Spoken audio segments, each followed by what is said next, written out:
Action without identity equals resistance. You can force yourself to wake up early, to go to the gym, to eat healthy, to start a business.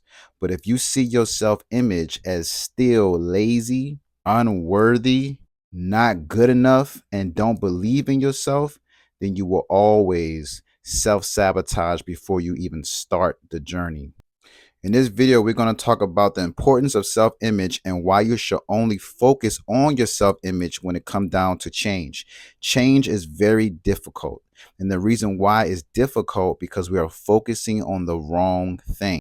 Let's define what is your self-image. Your self-image is the picture, is the photo, is the Polaroid image that you have about yourself, the way that you see yourself, the way that you feel about yourself.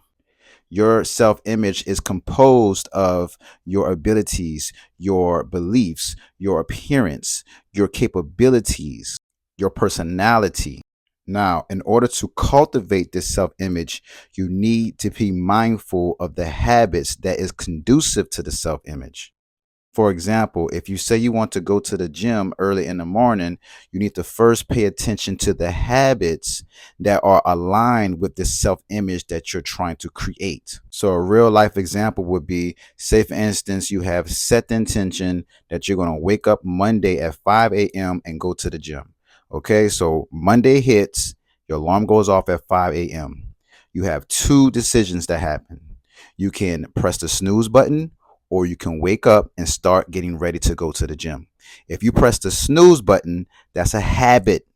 Okay. That's a habit that you always utilize unconsciously because you've done it so many times that is out of alignment with the self image that is trying to get up at 5 a.m. and go to the gym.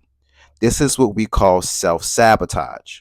Now, the other decision that you could have made was when the alarm clock goes off, you actually get up and you start preparing to go to the gym.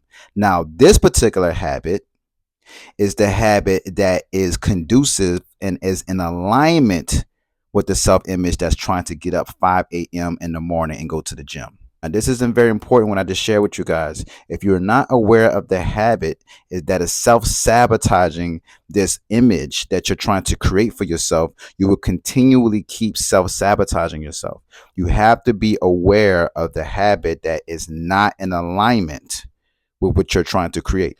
Now, the next step is you apply action. You apply action to the new habit to produce the new self image. So here's the formula, okay? Action, habit, self image. So I want you guys to think about it or envision a onion. The onion has a core, and that core is your self image. The outer layer is the habit, and the outer layer is the action. So you want to apply action to the habit to produce the self image. But the key is the habit. If you don't know what you're trying to change, you're just going to be applying action just to be applying action, and you're going to be aiming aimlessly at something that's not going to manifest. You're going to aim at something that's not even going to produce or create because you don't know what it is that you're actually trying to change. This is why I don't really subscribe to just do it. A lot of these enthusiasts and motivational speakers, people that you heard over the decades, just do it. Just do the thing that you're trying to do. The reason why that doesn't necessarily work all the time is because that, for one, that means you're applying action to something. That's the notion that you need to apply action regardless of how you feel about things. But if you don't know what it is that you're trying to apply action to, you're going to always self-sabotage. So what you want to focus on is the habit. That's the action you want to apply effort to change. Once you change that, that starts to create the self-image that you need to embody to manifest or receive the thing that you're trying to receive. Action requires effort. Being is natural. So we want to always get to a state of being. We want to always aim to be in a state of becoming rather just applying action all day. You notice you apply action one day in your business, for example, and then the next day you don't apply no action. You realize why you have inconsistencies because you think that you have to always apply action to, let's say, uh, uh, uh, uh, you know, catapult your business forward. And to some degree that is true, but ultimately you need to become the businessman. You need to become the businesswoman. When you become the businessman or the businesswoman, you don't have to think about applying action. It becomes natural to you. Let me give another example to support people who are on their business entrepreneurship journey. There's a part of you that fears being seen, fears being vulnerable, fears being putting their truth out, right? But then there's another part of you that actually knows that it has to be seen and knows that it has value and knows how to express its thoughts and its opinions and its truth and knows how to educate the people and knows how to support people and knows how to thrive in the business that you have created for yourself.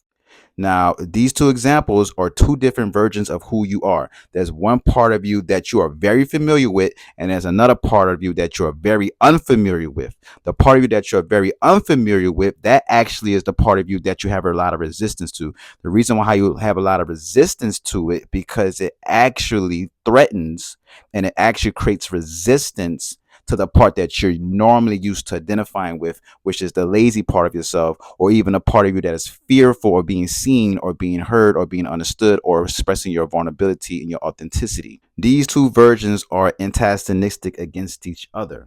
One part of you is holding about 80% of your identity, and the other part of you is holding about 20% of an identity that you're trying to build up to overpower or trump the identity that you're used to identifying with.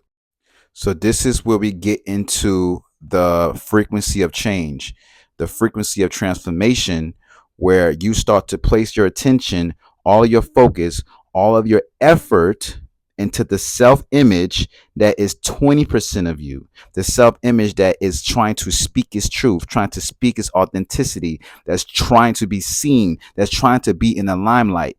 That is a part of you that is much weaker than the other part of you that is more comfortable and more stagnant and more afraid.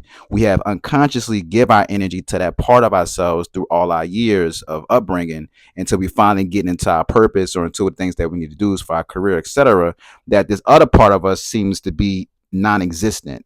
So you want to give your energy to the part of you that's non-existent, let's say 20%, and you start to feed that part of yourself. And while you're feeding that part of yourself, that other part of your stuff starts to minimize. It starts to lose its power, and then you start to reign, right? You start to come into existence with this new self-image, and just give yourself some grace. Do not try to run. You are not a sprinter.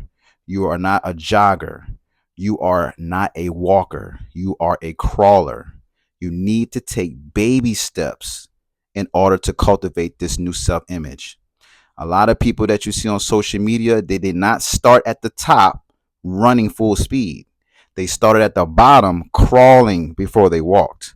So give yourself the grace, the consistency, or what I like to say, the Taurus energy, steadfast energy, where you are focusing on that part of yourself that needs to build up, and you focus on that part of yourself by either posting one time a day on Instagram, maybe 3 times a week on Instagram, maybe starting a small group to support other people who are in the same mindset as you, or perhaps writing a short book or something like that and put it on Amazon or whatever, or anything that you feel that's creating a little bit of resistance, that is also taking away that energy that loves to just sit around and do nothing and just look at everybody else do amazing things, and you're wondering why you can't be that person. So let's recap. I want you guys to create an exercise. It's called a self-image exercise. I want you to create 2 columns. You're going to put, for me, for example, Joshua Tree 1.0, then you got Joshua Tree 2.0. I want you to write down all the things that you know that you need to change, the things that you don't like, the things that are keeping you stagnant in the column that is Joshua Tree 1.0. Then I want you to create on the next column, Joshua 2.0, all the things that you know you need to cultivate, all the things you know you need to practice, all the new habits that you need to build to create Joshua 2.0. Now, once you have created this column, what I want you to do next is apply action. Okay, apply action to the habits, because you wrote down the habits that you need to cultivate to create the self-image Joshua 2.0. So I'll give you another example. If you tell yourself, I'm trying to be a content creator, okay, so that's Joshua 2.0. Joshua 2.0 wants to be a content creator. Okay, so 1.0 Joshua Tree is probably not making any videos at all. It's probably never got on camera. It's probably never recorded before. So your first step is to do everything I just previously stated: to get on camera, to write out some content. Okay, it don't have to be long, something that's very simple. Get on camera, this little thing right here, get comfortable. All right, and do that over a consecutive time period. Do it longer than 30 days. Do it to the point where it becomes easy. Do it to the point where it feels natural. Do it to the point where it feels normal. Because when it's normal, you're not applying action anymore. You're just being. Remember, transformation that lasts always begins with identity and not performance. It's all about self image. It is all about who and what you identify with. And on that note, I'm going to see you on the next video. Peace.